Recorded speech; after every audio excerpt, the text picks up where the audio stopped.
Neste vídeo nós vamos considerar Filipenses capítulo 2, versículo 6. Essa passagem tem sido usada por muitos defensores da Trindade para tentar provar uma coigualdade, uma suposta coigualdade exata em todos os sentidos de Jesus Cristo com Jeová antes de Jesus ser enviado à Terra. Então, será que é isso mesmo que o texto nos transmite? É isso que vamos examinar aqui a fundo, ok? Então, convido você a ver esse vídeo até o final e eu tenho certeza que você gostará do esclarecimento que nós teremos nessa matéria.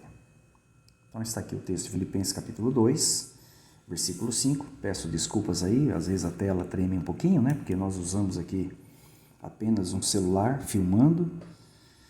Mas o importante é que o foco fica concentrado aqui nos versículos, né? E a análise que nós faremos também, ok? Então o texto diz assim, ó: mantenham a atitude que Cristo Jesus teve. Embora ele existisse em forma de Deus, não pensou numa usurpação, isto é, em ser igual a Deus. Bom, o primeiro ponto que nós temos a considerar é o seguinte: se Jesus era Deus pleno no mesmo nível que Jeová, por que querer ser igual a Deus ou igual a Jeová seria uma usurpação? Não tem o menor sentido, né? Então fica muito claro que Jesus Cristo ele existia em forma de Deus, mas num nível inferior ao próprio Jeová. Por quê? Porque se ele tentasse, almejasse querer ser igual a Deus, para ele isso seria um roubo ou uma usurpação. Ok? Nós temos outras Bíblias que traduzem de forma semelhante esse texto. Por exemplo, deixa eu apresentar para vocês aqui, ó.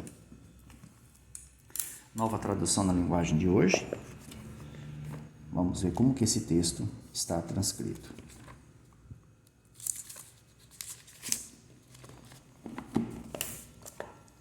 O mesmo versículo, olha o que diz aqui, ó. Diz que ele tinha a natureza de Deus, mas não tentou ficar igual a Deus. Tá vendo? Essa Bíblia aqui é uma Bíblia bem conhecida, a nova tradução na linguagem de hoje, ok? Nós temos também o texto Novo Testamento grego, está aqui, deixa eu mexer um pouquinho para vocês verem, olha aqui, ó. Vamos ver como que esse texto, ele está na Bíblia grega, com a tradução literal embaixo, feito por uma autoridade no idioma, evidentemente, né? Então, nós temos aqui o versículo 6, e olha o que diz aqui, ó. Então, em cima nós temos o texto em grego, separadinho por linhas, né? E embaixo nós temos a tradução literal do versículo, ok? Então, o texto diz assim, ó: os en morphe theo iparchon, o qual em forma de Deus, governando debaixo. Essa é a tradução literal do texto, ok? A possível tradução também é, segundo este gramático, deixa eu aumentar aqui um pouquinho, desculpa aí que às vezes treme um pouquinho a tela, nós usamos aqui a ampliação, né? Um recurso muito simples. Olha aqui, ó, como que seria a tradução? O qual em forma de Deus governando de baixo, é a primeira tradução. Ou então subsistindo na condição de Deus, ou existindo como subsistência divina. Essa é uma das alternativas que nós temos para a tradução. Por quê? Porque nós temos aqui a palavra morfê, que significa forma ou aparência, e nós temos a palavra iparchon, que tem o sentido de sob e governando, ou sob existindo, sub, né, na língua portuguesa seria, né, porque é a junção de duas palavras aqui. Então fica muito claro que Jesus Cristo, ele subexistia na condição de Deus, ou ele subsistia na mesma aparência de Deus. É isso que o texto, né, segundo esse gramático aqui, que entende perfeitamente, muito mais do que quem está fazendo o vídeo, mostra que é o significado dessa passagem, né? Vamos voltar aqui para a tradução Novo Mundo e vamos analisar todo o contexto que está envolvido aqui, então, que com certeza vai nos ajudar. Será que, ao escrever esta carta aos Filipenses, o objetivo de Paulo era provar que Jesus Cristo era igual a Jeová antes de vir à Terra? Evidentemente que não, muito ao contrário. É isso que nós vamos analisar aqui agora. Veja só, o texto diz assim, ó: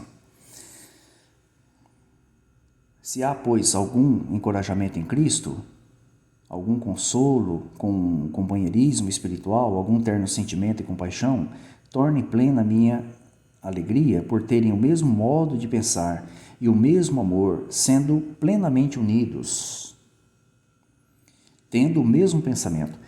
Perceba que Paulo está dando conselho para que os cristãos em Filipos sejam unidos na fé, não é? Que eles se comportem realmente como cristãos exemplares, etc. Aí, a partir do versículo 23, ele passa a dar o conselho, ó, não façam nada por rivalidade, nem por presunção, mas com humildade considerem os outros superiores a vocês. Olha que interessante.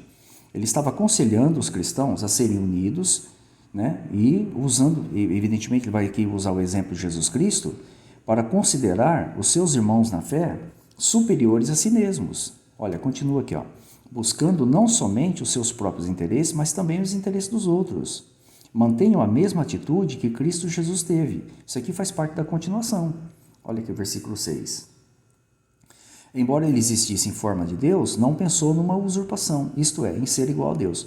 Perceba que o apóstolo Paulo está usando o exemplo de Jesus Cristo como modelo para os cristãos seguirem de perto na questão de não serem orgulhosos, né? De serem humildes, considerar os outros superiores a si mesmo. Então a questão aqui é a seguinte: quem Jesus Cristo no céu, embora ele existisse em forma de Deus, considerava superior a si mesmo? Evidentemente Jeová, que é Deus. Ok? Aí o texto continua. Perceba que Paulo está tratando de conselho aqui e não querer explicar que a divindade seja igual, né? Aí a partir do 7 diz, ó, pelo contrário, ele abriu mão de tudo que tinha, ou seja, da sua forma divina, assumiu a forma de escravo e se tornou humano, como todos nós sabemos. Olha lá. Mais do que isso, quando veio como homem, ele se humilhou e se tornou obediente a ponto de enfrentar a morte. Sim, morte numa estaca. Perceba que tudo está dentro do contexto do conselho. Então, Paulo estava usando Jesus Cristo como modelo a ser seguido de perto pelos cristãos em Filipos e, evidentemente, todos nós aqui atualmente, né? Jesus se esvaziou da sua forma divina. Olha, qual era a forma de Jesus? Era a forma de Deus, forma divina, uma forma gloriosa, espiritual, invisível, etc. E assumiu que forma? Ele assumiu a forma humana, ele se tornou humano, né? Que é carnal. Evidentemente, no caso de Jesus, era perfeito, né? Aí continua a partir do versículo 9. Diz assim, ó, por essa razão, Deus o enalteceu a uma posição superior e lhe deu bondosamente o nome que está acima de todo outro nome. Então, espera um pouquinho. Se Jesus Cristo sempre foi Deus, nunca deixou de ser Deus, como ele poderia ser enaltecido? Não tem o menor sentido, né? Então, Jeová enalteceu Jesus Cristo depois que o ressuscitou novamente. Então, Jesus voltou a ter a forma divina novamente, né? Deixou de ter a forma humana e voltou a ter a forma divina. E por ter sido obediente a Jeová, Jeová enalteceu uma posição superior que ele não tinha antes. Aí, a partir do 10 diz, ó, a fim de que, diante do nome de Jesus, se dobre todo o joelho dos que estão no céu, na terra e do debaixo do chão, ou seja, quando forem ressuscitados. Todos terão que reconhecer o quê? Olha o versículo 11. E toda língua reconheça abertamente que Jesus Cristo é Senhor. Olha lá. A palavra Senhor tem sentido de amo, de dono, né? Então, Jeová colocou Jesus Cristo como Senhor e dono, ou amo, sobre a humanidade. Isso está em harmonia com Atos capítulo 2, versículo 36. Você pode conferir na sua Bíblia. Jesus também foi colocado como nosso Salvador, como diz Atos capítulo 5, versículo 31. Então, todos os atributos que Jesus tem foram dados por Jeová. Um deles é o papel de Senhor ou amo sobre a humanidade. Mas para a glória de quem? Aqui é que vem o checkmate na questão. Será que é para a glória de Jesus Cristo? Não. O texto diz, ó, para a glória de Deus, o Pai. Quem é Deus, o Pai? É Jeová, evidentemente. Então fica muito claro aqui para nós que Paulo não estava tentando mostrar aqui nesse relato, nesse contexto todo, uma coigualdade entre Jesus e Jeová. Muito ao contrário. Ele usou o exemplo de Jesus Cristo como modelo para os cristãos seguirem de perto, para que sejam humildes, não sejam orgulhosos, considerem os outros superiores, etc., como nós podemos observar aqui no contexto. E Jesus Cristo, evidentemente, é o nosso grande exemplo nesse sentido, né? Embora ele existisse em forma de Deus, forma divina, ele deixou isso de lado, se tornou humano, né? Jeová, evidentemente, o transferiu para a terra de uma forma milagrosa e ele se tornou o segundo homem perfeito na terra depois de Adão, evidentemente, né? E morreu dessa forma para nos resgatar de nossos pecados.